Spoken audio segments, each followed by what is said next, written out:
So today I'm going to talk to you about Israel through this keynote presentation. And this is going to be about modern Israel, the modern state of Israel, not the biblical state of Israel, but it is going to talk about some events in the past that may have to do with the biblical Israel that led to the creation of modern Israel. Now, I've titled this presentation, "The Axis of the War on Terror." And that's because Israel is a focal point for much of the hatred that militant Islamic groups have against the West, and the United States in particular.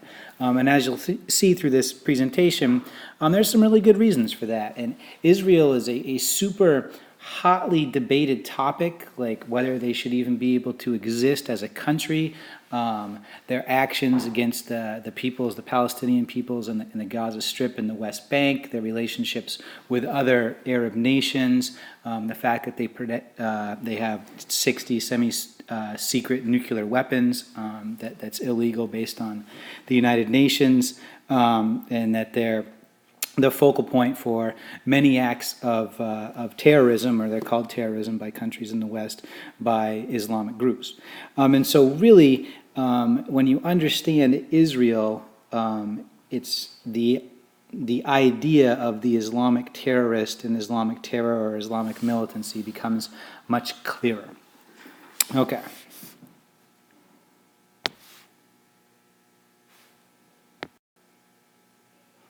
So in this slide, we just see a basic map of the modern Middle East. And you see Israel is right here. And then right here, you see the West Bank, right, which is one semi-autonomous, walled-in refugee camp, really, for the Palestinian peoples, many of whom were living in Israel before 1948, and it doesn't even really show up on this map, but if you look down here to where this arrow, that's the Sinai Peninsula, there is the Gaza Strip.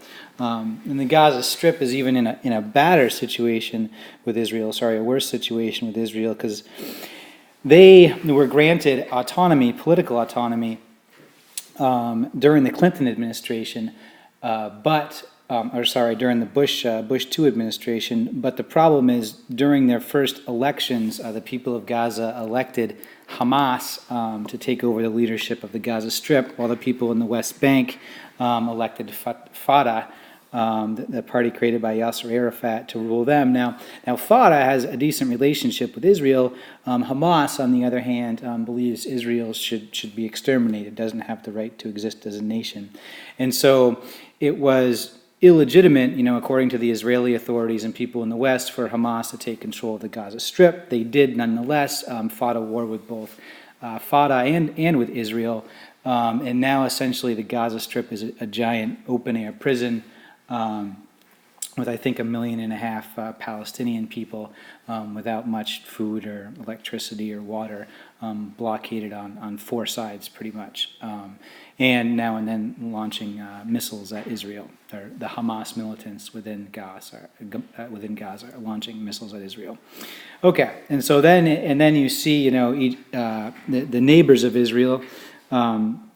Now today, and we'll learn about how this goes down, is Jordan and Egypt over here, and you can just see the T. These two countries have peace treaties with Israel. They've actually recognized Israel's right to exist, and these peace treaties add a lot to the stability of the Middle East. Syria and Iraq, depending on which part of Iraq, which is, nearly anarchic at this point, do not really recognize Israel's right to exist. Iran, thinks Israel's the big Satan along with America, and so they would like to see Israel destroyed. Lebanon is actually ruled in large part by the Islamic militant group Hezbollah, which also would like to see Israel driven into the sea and cease to exist. And so right off the bat, what you see here is Israel is pretty much surrounded by enemies, right? And this is one of the reasons that Israel is such a militarized country. Universal military service is called for people of both sexes. Israel has 60 nuclear weapons that, by treaty they're not supposed to have. And all these things, they tend to make Israel seem fairly negative in the public spotlight. But one thing to remember about Israel, and we'll talk a little more about this, is there's about 9 miles in between the edge of the West Bank and the Mediterranean Sea. And what that means is a country, Jordan, if they didn't have a peace treaty or if they decided to suddenly break it, would only really have to cross 9 miles of Israeli territory before they could divide the country in half and essentially conquer it. So Israel's existence is tenuous, and it's tenuous based on powerful countries like Iran. Syria is in the middle of a civil war, but depending on who comes out on top of that, that could make the situation for the Israelis even worse. Hezbollah and Lebanon and the Iraqi government, all not particularly friendly with Israel. Israel, as a modern country, owes its existence primarily, originally, to the efforts of this man here, who is Theodor Herzl. And Theodor Herzl is the founder of the Zionist movement, or the idea of Zionism, and Zion being the Promised Land, which is Israel. And the Zionist movement was the idea, which becomes very popular among Jewish populations around the world, that Jews really needed a homeland. They needed their own country, right? And if you look at the history of the Jews, it becomes pretty obvious why. I mean, pretty much since, Abraham and Sarah take off from ancient Sumer, they're discriminated against everywhere they go, right? The Mesopotamian city-states don't particularly like them because they won't offer offerings at, their particular temples, which was customary at the time. And then the Romans destroyed Jerusalem, I think, twice, which is the beginning of what's known as the Diaspora. The Diaspora. And the Diaspora was essentially the Jews fleeing their homeland. I guess it really begins with Nebuchadnezzar, I think, destroying the first temple in biblical times, but also in biblical times the Romans destroy Jerusalem, and the Jews are sent essentially across Europe, some over to northern Africa, and live in different groups away from their homeland. And so, you fast forward a couple of thousand years, and Theodor Herzl comes along, and he writes a book, that translates into the state of the Jews. And in this book, he advocates this idea of Zionism that says Jews need a country, right? Because Jews are seemingly hated wherever they go. For example, during the 14 and 1500s, it was actually illegal to be Jewish in every single European country except the Netherlands and Poland, which, as a sidebar, is why there were so many Jews in Poland when the Nazis roll into them in 1939. And, it seemed like every time the Christians had a plague, they blame it on the Jews. When the Christians, like in the middle of the Crusades, it seems like if they were bored on the way to reconquer the Holy Land, they would stop in and commit a pogrom against some Jewish community. So, the Jews really have it bad. And so Herzl says, well, what we really need to do is get ourselves a country. And Herzl would like that country to be Israel, which at his time is called Palestine. Palestine. And Palestine at Herzl's time was controlled by the Ottoman Empire, and they're going to become important here because the Ottomans are going to lose in World War I, and that's where Palestine is going to get transferred over to the British, who are then going to invite the Jews there. But, getting a little ahead of myself here. But at any rate, he would ultimately like the Jews to go back to Palestine, which is the traditional land of Israel, with Jerusalem as its capital. But Herzl would also be happy with, territory in Brazil or somewhere in South America, perhaps even somewhere in Africa. Really, his ideas are essentially the Europeans at this time control so much land around the world through imperialism that maybe if he can make the right alliance with the right European leader, they can take one of these countries or territories that they've conquered from some native population and allow the Jews to settle and create a homeland there. Okay, so we got Zionism is the belief that the Jews should have their own country, and generally, particularly in today's language, Zionism is that the Jews should have the country of Israel. And Zionist as a term is often used in a derogatory way by folks who are angry at the Jews in Israel. You'll hear, like, the Iranians use the term Zionist a lot, and militant Islamic groups use the term Zionist a lot, but it doesn't necessarily have a derogatory meaning. So, the other thing that Herzl does is he creates the World Zionist Organization. And this is also really important. And what this organization is it's essentially the smartest Jews from around the world who start meeting in 1897 and meet, every few years after that, to create detailed plans about how they would control a country once they got it, and also to try to figure out how they could get control of the country. For example, the smartest Jewish economists get together to plan a future economy. The smartest Jewish military strategists get together to plan a military, and the educators to plan an educational system, doctors to plan a healthcare system, and on and on and on. And this is one of the reasons that the state of Israel is so successful when it hits the ground running in 1948. And it is because at that point you have essentially 50 years of planning by the smartest Jewish folks around the world about how to run a country. It also, helps lead the Jews to victory in that initial Arab-Israeli War, when the Arabs, essentially being on all sides of Israel, try to crush them when they declare independence.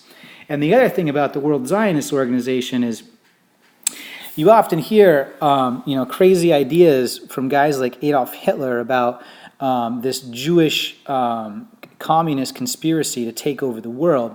And also Henry Ford believed there was a Jewish conspiracy to take over the world. And the reason these guys believed that is because there was actually a meeting of all the smartest Jews in the world planning what to do if they took over a country. And so you combine this actual fact of planning with some rabid anti-Semitism, and then you combine that in 1917 with Leon Trotsky and some other leading Bolsheviks being Jewish, having taken over the largest country in the world, and you can sort of see how these fears were fed by actual events. And so that's why these guys believed, one, the Jews are trying to take over the world, and two, that the Jews, because of guys like Leon Trotsky, had this alliance with the communists, and they were trying to take over the world. Because the Bolsheviks, until Stalin takes over, actually are trying to spread communism throughout the world through sowing the seeds of communist revolution. So Herzl creates Zionism, unites Jews around the idea that they should get a homeland. And it talks to many heads of state about this idea. Okay, so as I alluded before, the state of Palestine, and it's a territory, was controlled by the Ottoman Empire. The Ottoman Empire, once the most powerful empire in the world, leading up to World War I, they're in serious decline, and they make the mistake of siding with the Germans, and they're crushed by the British, right? And the British and the French together defeating the Ottoman Empire is actually what causes all of those Middle Eastern countries, Palestine and Lebanon and Iraq and Egypt. In part, Egypt had some stuff going on before that, but World War I helps the case. But essentially, these Europeans come in and they take over all of these Arab nations, and the British get control of Palestine. Now, the British realize that there's this Zionist organization and that there's many Jews who will work very hard to create a Jewish homeland in Palestine. And so these guys over here are the Jewish Legion, and they were like a group of troops created by the British to help them fight in Palestine against the Ottomans to help them take over the state, and they're quite effective.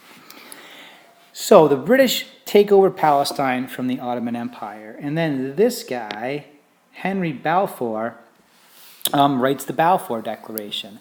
And this becomes the official policy of the British government, and it says that the British are going to use their control of Palestine to help Jewish people create a homeland in Palestine. And so starting, arguably in 1917, but this picks up a lot of speed in the following years, Jews begin to migrate to Palestine under the protection of the British, who are going to facilitate them creating their own country. So the British conquering Palestine from the Ottoman Empire is what facilitates the dreams of the Zionists and makes them a reality. And then this over here is that in 1922, the League of Nations, the impotent precursor of the United Nations, it mandates British control of Palestine. So essentially, the international community, if you will, is inviting the Jews to come to Palestine to settle and create a homeland. Okay. So what we see happening not long after this League of Nations mandate in the Balfour Declaration is a massive migration of Jews to Palestine during the 1930s, right? And the reason why is because in the 1930s, the fascist Nazis take over Germany with their anti-Semitic legal program and pogroms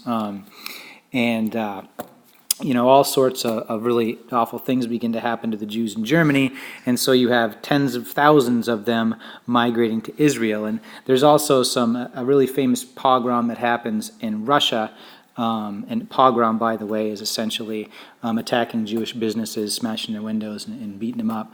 Happens in Russia, which causes tens of thousands more Jews to move to Palestine. And this massive influx of Jews into Palestine causes what's known as the Arab Revolt. And essentially, the Palestinians in Palestine finally got angry about so many Jews coming into their land and setting up shop that they participate in an organized revolt against the Jews and against the British, who are making all this happen.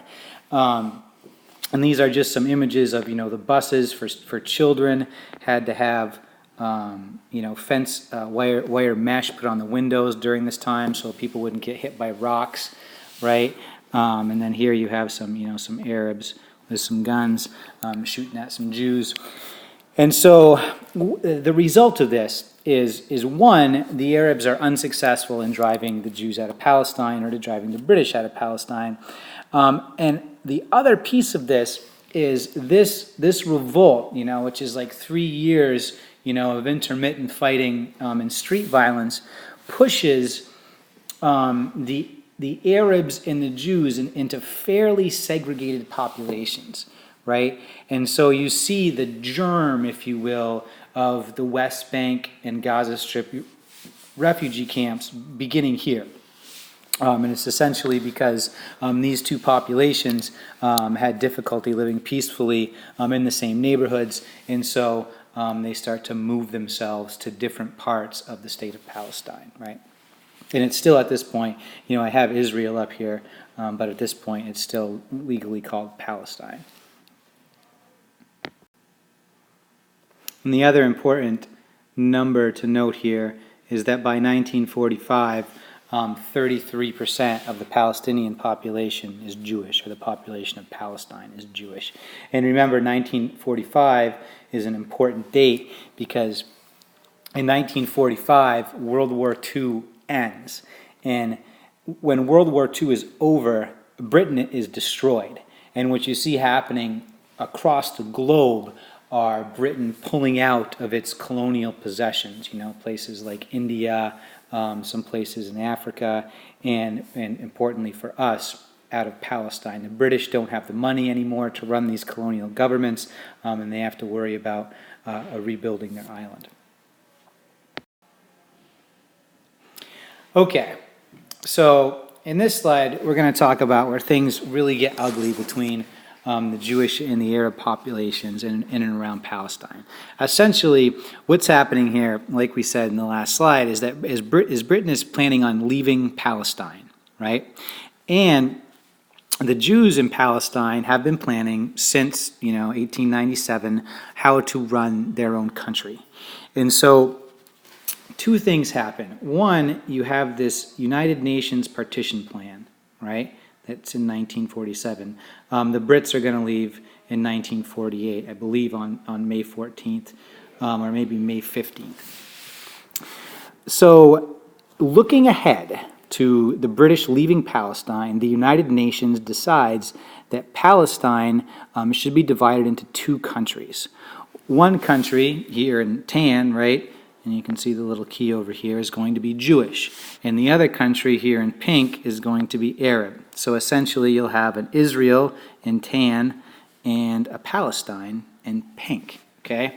Now it's useful to note that while this plan passed the United Nations, not a single Arab nation approved it. And the Arab nations are quite angry about this idea. And so then, looking ahead to the British leaving, the Jews in Palestine write essentially the Jewish Declaration of Independence, right, which is going to become effective on May 14th, 1948. And it says that as the British are leaving, the state of Israel is declared to be a Jewish nation. And as far as I know, there isn't language in this that talks about the Arab part of this state. This is essentially that Palestine is going to become Israel, a Jewish independent country. The day after Israel is declared an independent state, you have the first Arab-Israeli War, right? And what happens is Israel is attacked simultaneously by every one of its neighbors, and a few people who aren't its neighbors. So you have Egypt, Syria, Jordan, and it's Transjordan at this point, but I'm just calling them by the names, them, Lebanon and Iraq, all against Israel, right? And so really this is the existential battle for Israel. If they lose this war, they will disappear and they'll likely be massacred, right? And so it's win or die for the Israelis here. And this is their president from the time, David Ben-Gurion, and then King Abdullah is the leader of Jordan, who's the most powerful Arab leader. Well, the Israelis had been planning for this conflict for 50 years, and planning for this conflict in specifically for a few years, and their military is highly skilled, very well trained, and it's a life or death battle for them. And so the result of that is Israel wins this war, and also the result of that is Israel actually takes more territory than the United Nations had designated would be theirs. And so, by 1949, Israel is recognized as an independent nation by the United Nations, although not recognized as an independent nation by any of its Arab neighbors.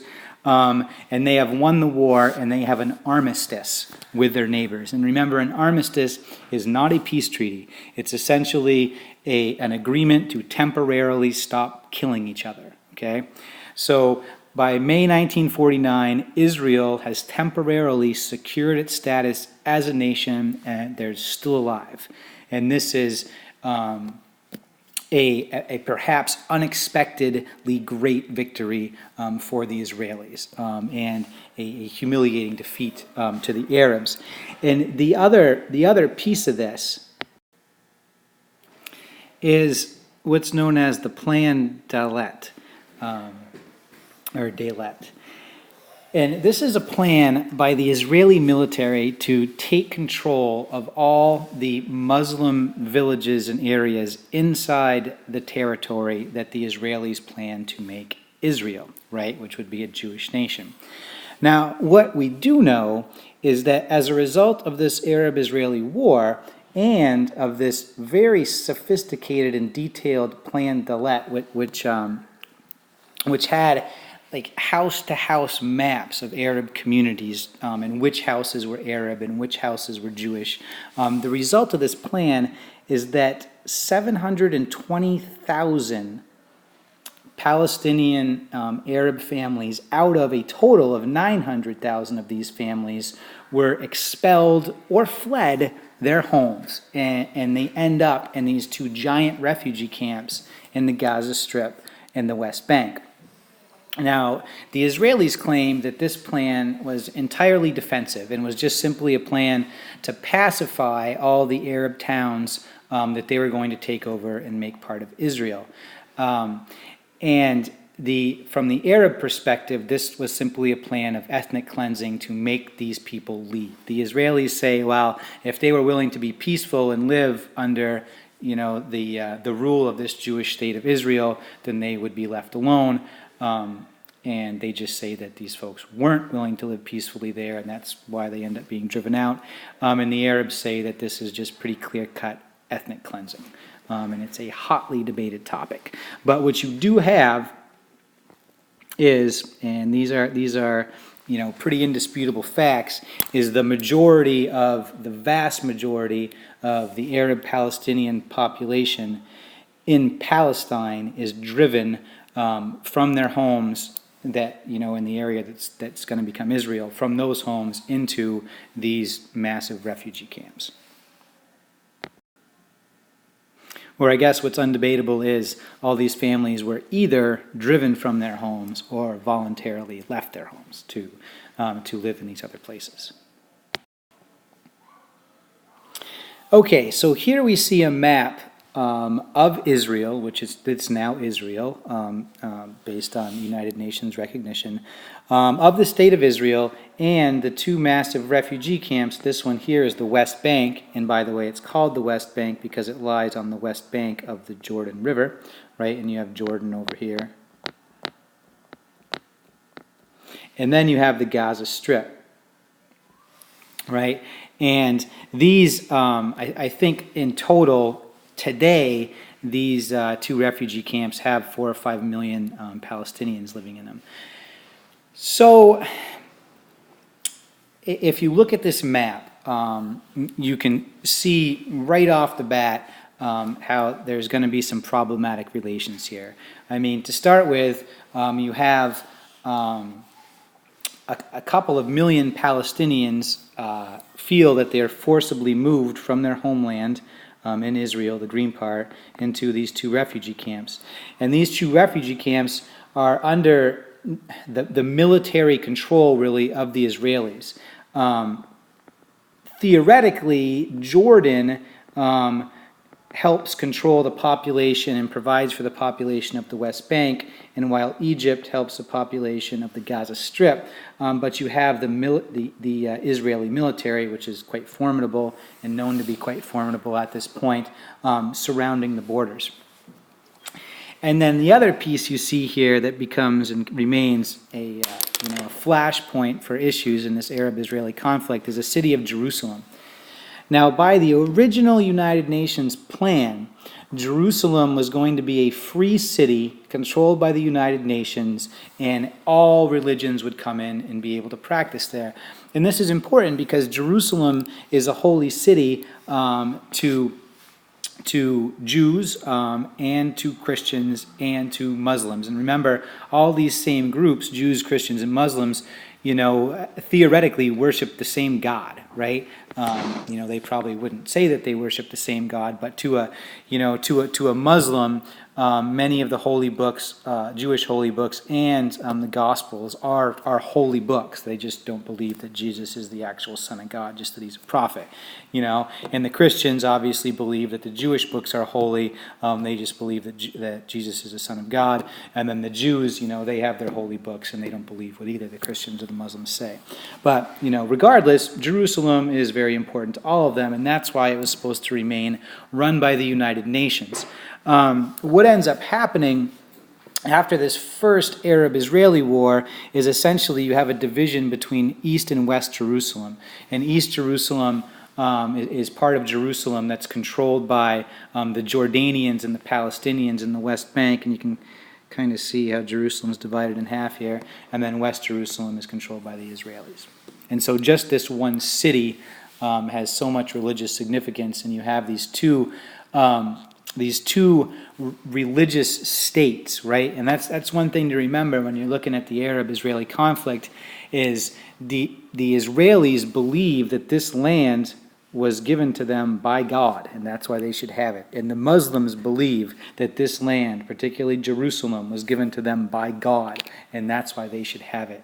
And these are non-negotiable things for the really fanatical, if you will, elements of these two religions. So it makes Jerusalem particularly problematic in this whole Arab-Israeli conflict, problematic at best. So, in 1949, we have two giant refugee camps, the West Bank and the Gaza Strip. You have no peace between Israel and all of its neighbors, and everybody is just sort of holding their breath and waiting for the next war to happen. The other thing to remember about the Arab-Israeli conflict is the other huge change in the economic life of the world after World War I is the gas-powered automobile and gasoline engine becomes the driving force of world economies, right? Like if you look at pictures of World War I, you'll see pictures, of cars next to horses all going to the same battle, right? This stops after World War I. After World War I, it's tanks and planes, diesel-powered ships, and so oil becomes the most important resource, and much of it is in the Arab world. And this is why all the Western powers continually from this point are messing around in the politics of the Arab world, trying to secure access to this oil, which runs world economies. And this slide just shows the increase in the population of the Palestinian refugees, and here you see a map of the West Bank again and the Gaza Strip here. In 1950, you had 711,000 Palestinian refugees, and so like the difference between this number and the numbers we were talking about before would be those other Palestinians moved to places like Egypt and Jordan. Although Egypt and Jordan didn't welcome all of the Palestinian refugees in, right? Because it would have caused huge demographic issues. So 711,000 in 1950 to 4 million in 2002, and this number is probably closer to 5 million now. Okay, the next Arab-Israeli war is called the 1956 Sinai Campaign, or also called the Sinai Crisis. And this is precipitated by this man here, the new president of Egypt, Gamal Nasser. Nasser is a nationalistic hero to the Egyptian people. Now, to understand Nasser and to understand Arab, Israeli, and world politics at this time, you have to understand really 4 simultaneous conflicts that are going on in the Arab world. The first of these conflicts is the Cold War. So the Cold War, as you know, is the United States and the powers of capitalism in the West versus the Soviet Union and the powers of communism in the East. And although you have communist revolutions successful in Cuba and communist revolutions unsuccessful in other places outside of the East. South and Central America and Africa. So essentially you have this big economic war driven by the power of the United States on one side and the Soviet Union on the other. And really, the Middle East is right in the middle of this, and Middle East oil is right in the middle of this, and much of the Middle East lies right on the southern border of the Soviet Union.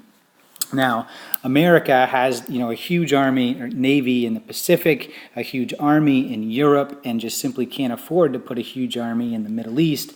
And so America has to use lots of economic diplomacy, lots of payoffs, supplying different political groups with money, trying to get them into power to try to check the power of the Soviet Union. And so both America and the Soviet Union are trying to curry the favor of Gamal Nasser, and eventually it's the Soviet Union that's successful. And the Soviet Union does this by making available many weapons. The second conflict is the Arab states versus the French and the British imperialists. And essentially, as we talked about, The British and the French control the governments of most of the countries in the Arab world through, puppet kings or dictators, or through direct control. And the Arabs are angry at this, and they want the French and the British to leave, okay?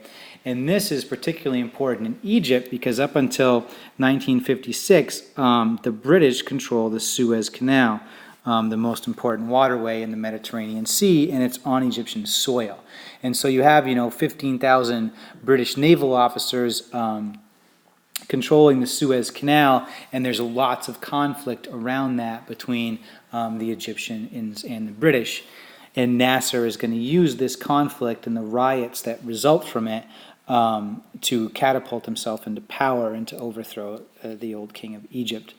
And then you have the Arab Cold War, and this is the competition between these new Arab countries who have this valuable resource of oil to become the leader of the Arabs. And you have at this time a movement called Pan-Arabism, which is the idea of some kind of unification between Arab countries to make themselves more powerful against all these other countries that are trying to take their resources and curry influence.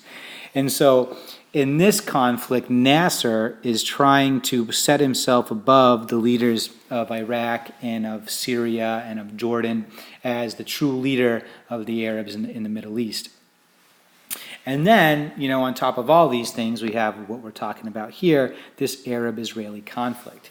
And so Nasser, he's a military guy, and he comes to power in a military coup against the king of Egypt, who was a British puppet. And he uses the anger of the Egyptian people against the British, and he uses the competitive spirit of the Egyptian people against the other Arab nations, and he uses the hatred of the Egyptian people towards the Israelis, all to make himself more powerful. He's extremely charismatic and very popular. And so Nasser, because he controls the Sinai Peninsula and Egypt, obviously, is going to control two really important waterways. The first is the Suez Canal. And Nasser is going to get the British to sign a treaty to hand it over, and then Nasser is going to go against this treaty and essentially demand that the British leave, which they do. And this makes a quick enemy of the British out of Nasser because they want the Suez Canal back. And then down here, we have the Straits of Tiran, right? And what you have here is, the Red Sea is coming up this way and splitting at the Sinai Peninsula. And part of the Red Sea is going to flow through the Suez Canal, and part of the Red Sea is going to flow through the Straits of Tiran. And if you're Israel, right, then you need one of these waterways if you want to get ships from the Indian Ocean to Israel. And Nasser is going to take over the Suez and close it to Israeli shipping, and he's going to close the Straits of Tiran to Israeli shipping, right? And Israel sees this as an act of war and launches an attack against Nasser. And this is like the IDF, this is the Israeli Defense Forces. Now, the British and the French are going to get involved on the side of Israel because they would like to see the British take back the Suez Canal. Now, the USA and the USSR, as well as the rest of the United Nations, are actually going to unite behind Egypt. And as the British and the French are dropping bombs on Cairo, the United States and the USSR are actually working together through the United Nations to get the British and the French to stop attacking, which they do. And so this is just an interesting case of the US and the USSR in the Cold War working together for an Arab nation. And the other outcome of this is the IDF, right, and this is the Israeli Defense Forces, are going to capture the Sinai Peninsula, right, and they're going to capture the Gaza Strip, which is right here.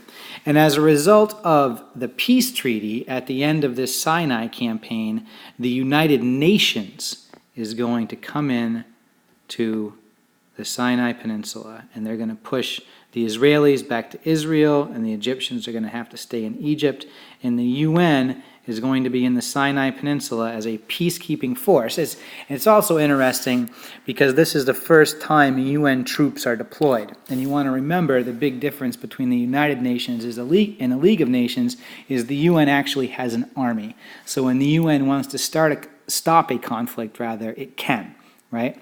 And this is what they do for the first time in this conflict between Egypt and Israel. So remember, the UN is here, right? And Gamal Nasser is going to be able to use again his hatred of the British and the French and his hatred of the Israelis to unite his people around him. So this slide is just to give you an introduction to Mossad, like the Israeli version of the CIA, the Israeli international spy agency, and at times assassination team. Mossad, one of their first jobs is to seek out and capture Nazi war criminals who had fled around the world. And one of their most famous captures is this guy, Adolf Eichmann. And Adolf Eichmann flees to Argentina with a lot of other Nazis after World War II, and the Israelis are hunting for him for years. And based on a captured letter, Mossad finds out that Eichmann is in Argentina, and so they travel there and they watch his movements on a daily basis for months. And what they find out is that, on a particular day, I don't know if it's Wednesday or whatever, but a particular day of the week, Eichmann always brings flowers to his lady friend, right? And so this Mossad kidnapping team is waiting, standing around a car, looking casual, as Eichmann comes home with these flowers to give to his lady friend, and one of these Mossad guys asks him for a cigarette, and because they know he smokes. And so when Eichmann's getting the cigarette, another Mossad guy comes out from behind him, karate chops him in the back of the neck, knocks him out, and they chuck him in a car, and they take off to the airport. And at the airport, because all of this is highly illegal. You don't just go into somebody's country and kidnap somebody and take them out. I mean, countries do these things, but you don't want to get caught doing them. And so what the Mossad folks do is they drug up Eichmann, and they all dress up, and they dress up Eichmann, and that's included, as airport workers, like baggage handlers, essentially. And as they're carrying Eichmann on the plane, they tell the authorities that he's one of their buddies, and he got too drunk, and so he can't walk, and so they're going to help him get on the plane. And so that's how they get him out of Argentina. They then put him on trial in Israel, and he's the only person to receive the death penalty in Israel. So the rest of this presentation is going to be continued in Israel 2, my next keynote presentation.